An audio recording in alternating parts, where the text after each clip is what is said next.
Hi, I'm Brittany. and I'm Brad. And we are AudioShelf. Before we start, make sure to click that red button down below. And also hit that little bell so you can stay up to date whenever we release a new episode. I am very excited about today. We are very excited about every day. Every day! Every day is an exciting day. But today's different because we're going to be doing a whole entire episode on 5 books that we think they have the best covers ever. Yes. Book covers are very important to us.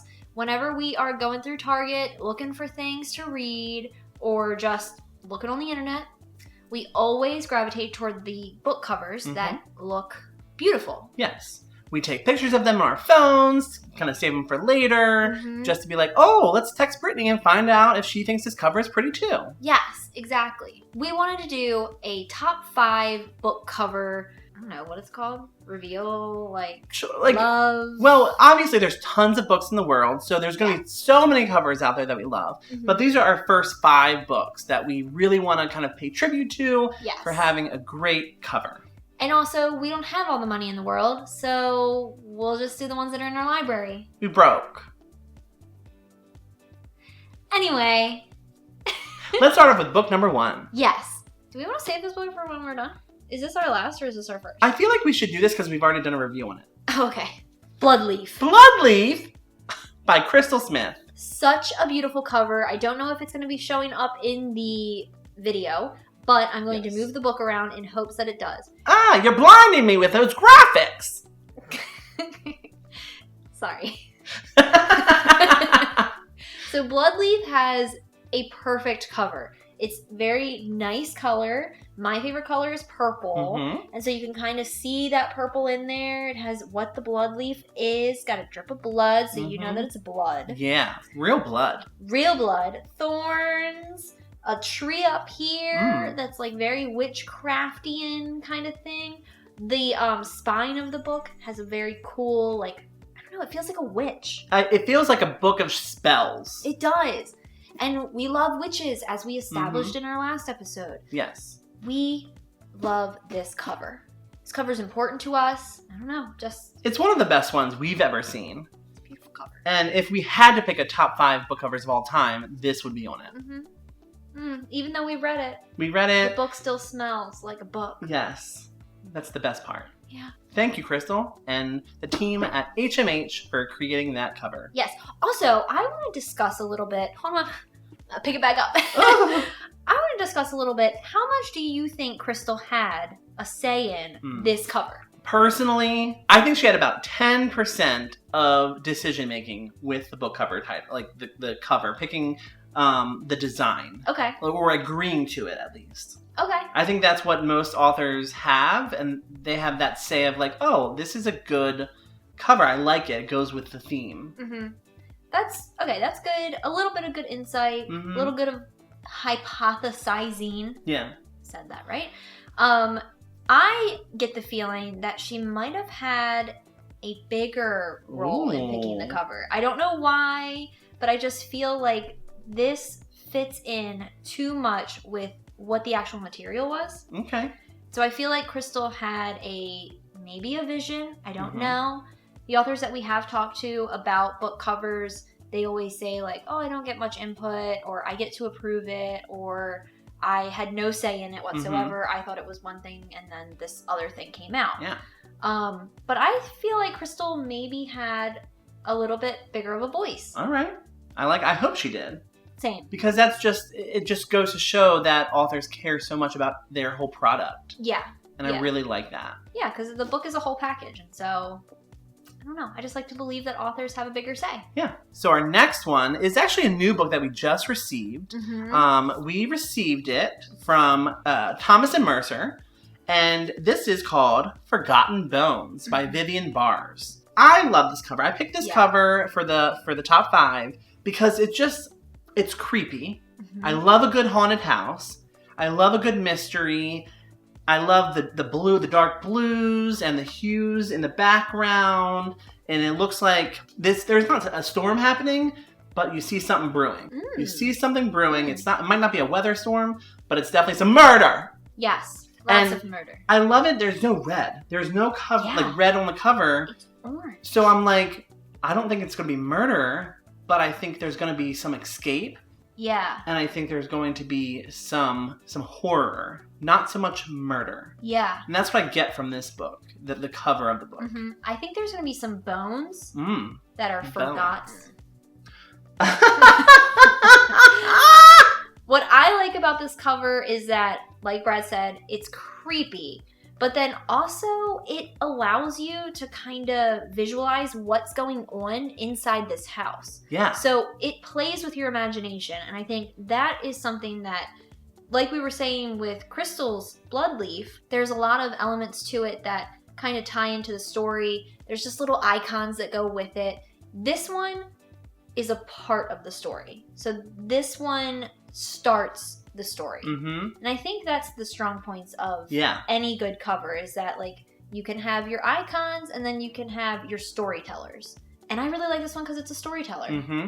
The sole light in the house really asks a lot of questions. It does. Who is in this window? I mean, there's not a body there, but who's in this room right now? Yeah. Who is in the house? Is there anybody in there, or is it just a ghost? And do ghosts count as anybody? I was going to say. Ghosts are people too. Ghosts are people too. All right, let's talk about the spine as well. Because I like your point about the spine for Bloodleaf. This spine there isn't much going on. Yeah. But I like the color. So if it was on a bookshelf, I would say, Forgotten Bones. Yeah. So it's very simple, and I like that. Yeah. A lot of our books, like we said to begin with, are ones that we can go through a store and feel something for. So if it's an interesting covered book, we will put it on our list of TBR. Yeah. Especially in those bookstores where there's books like lined up, like where the spine is only showing. And you're like cranking your neck looking at all the books. Yeah. And people are looking at you like, oh my gosh, that's Bent Neck Lady from... Haunting of Hill House. Yes! I'm like, hey girl, what's up? Give me that book. But I like that book because it's bright and it tells you Forgotten Bones. Yeah. Give me that. Yep. Book 3. Lady of Ashes. Now, I have not read this book, so I have no idea what it's about. But the cover really drew me in. The cover is creeping me out. Like, she's in a graveyard. She is crying maybe under here. She is Scarlet at the death of her first husband. Was that her husband? What, Rhett? No. Wait, are we talking about Gone with the Wind? Yeah. Oh, remember she had to dress in black, or was that her dad? That was her... Oh, I can't remember. It's been such a long time. I know, I need to watch that. And it's like an 8-hour movie. But, I get it. Yeah. There was an intermission in that movie. Did you know Yes, it was right before the war. Yeah. Like, as soon as she, like, pulls out the carrots or whatever, like, that was one of the only movies that my great-grandmother saw in theaters. Yes. And she was like, we had an intermission in the middle. And I was like, that's not normal, Grandma. It's not normal. And then on the VHS, they had tape 1. Yes. And then tape 2. Oh, such a good movie. Yes. Anyway, Lady of Ashes by Christine Trent. Hey! We're back. And I also love the fact that it's mostly grays and blacks, but there's one red rose that really draws your attention. And I just love those little details of book covers. Yeah. It's all in the details. Like, that is seriously, with a book cover, if you get something that is well put together, it's well thought out. I mean, we've seen some book covers that are they look like clip art. Yeah. Just thrown together. It's a hodgepodge of mixed stuff, and you don't understand what the book is about through the cover. I get the story through this cover. Yeah. And I like that. Yes. It draws me in. And I love the title, the presentation of the title. Yeah. It looks like the top of a gate into a cemetery. And so it's welcoming me into this story of creepy cemetery women. Yep. Again, this spine, it's not incredibly detailed. It has a little bit of the picture down here. I'm not sure if I'm like so much of a fan of that, but we're judging it by the cover, not the spine. The spine is an addition. I'm really excited for this next one. We're actually going to probably read this like ASAP. Oh my gosh, it's so short. It's so short. So this is Wink Poppy Midnight. And it is written by April Genevieve Tachoki. We're not good with names at all. probably should use Google. Yeah, we should. Google? But yeah. Look at this cover. Look at how cute. Like, oh my gosh. So the title of it is adorable. Yes, Wink Poppy Midnight. And the cover matches that. The cover goes with it. And the cover doesn't have necessarily a story to it, but it just has those like design elements that are very sophisticated, feel very whimsical still, and just completely get me into what is this book about. Yes, exactly. Just looking at the designs, there's like this lyrical sense to it, where this is going to tell a beautiful story that could be a song. And it's giving me midnight realness. Oh, yeah. A hero, a villain, a liar. Who's who? And it's so short. Like, it's such a short book. I know we're, like, talking about the cover a little bit, but look at how small the book is. Like, it's an easy book to get through. Maybe a good summer read. Summer read, maybe summer night read. Oh, and I'm also seeing, so the book is a soft touch cover. The cover is soft touch, but then the title has a little bit of that extra shine to it. Oh, my eyes! That joke's getting old. Yeah, we'll retire that joke. But yeah, this is just a beautiful little book. It is intriguing. There's a heart mixed with tomatoes. Oh, I'm hungry. Why is there a heart mixed? I'm just intrigued. I'm intrigued. I like the spider web. I love all of it. Yeah. I also love when a book cover has a really good tagline. I think taglines are really important when you are looking at a book. Yes. And it's giving me this real short tagline of this is the book and this is what you're going to get. And that just really draws me in as well. And it makes me just grab it and say like, oh wow, I already know what's happening and I'm here for it. Yeah. Because like a TV trailer or a movie trailer, a book tagline is the trailer for a book. Yes. Like you don't get much time with a person. So when you put a tagline that is important and it is impactful, you might have a new customer. Exactly. All right. So this is our 5th and final book cover that we're going to be talking about today. And it's a very popular book. So raise your hands if you guys have read it.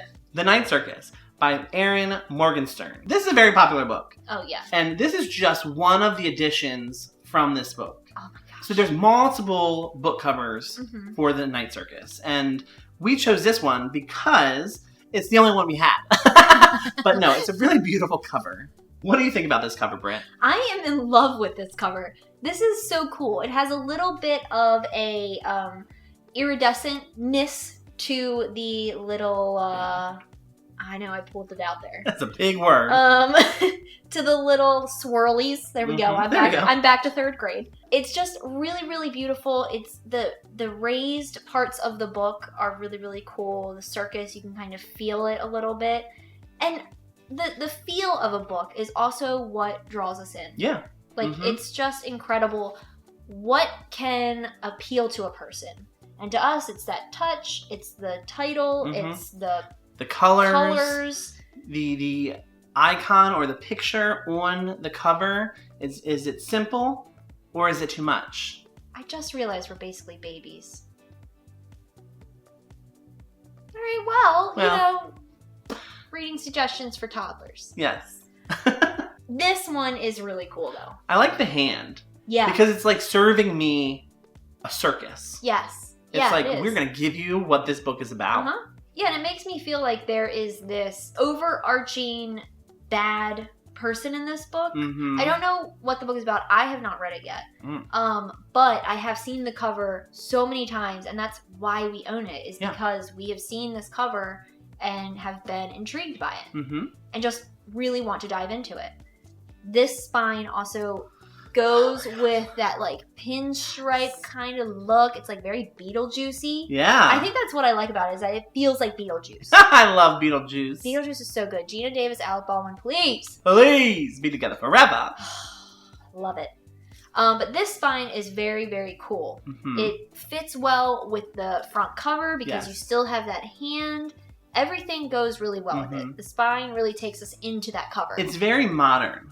That whole black and white, casual but sleek. Yes. Oh, it's so sexy. And I love when a title knows how to work its fonts. This one has a very handwritten, sophisticated, not handwritten, so much, but just that stylized, fancy font. And then there's a nice serif just right under. You don't need 14 million fonts to go along with it or anything too loopy and swirly and whatever. You just need something that goes together. 2 fonts, perfect. So those are our top 5 book covers that we are obsessed with. Yes. And now we want to hear from you. Yeah. So we have picked 5 booktubers that we recently made friends with through our BookTube newbie tag video.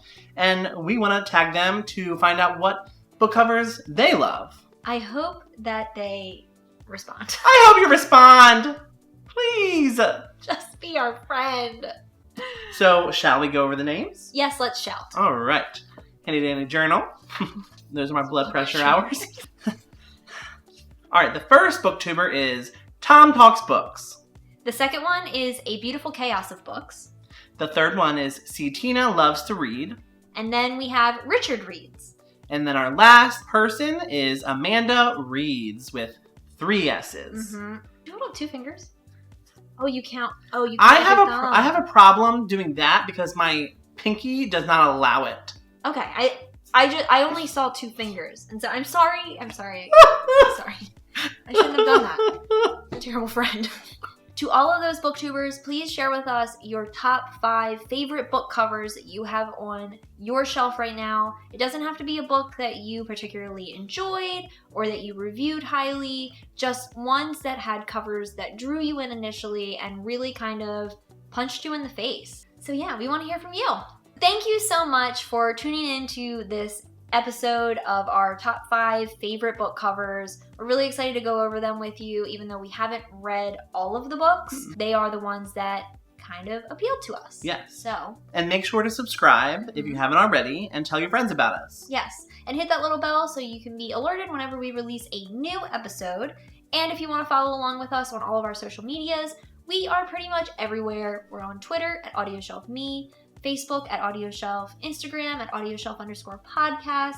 We also have a Patreon if you want to support the show monetarily, but your views are money enough for us. So until next time, bye.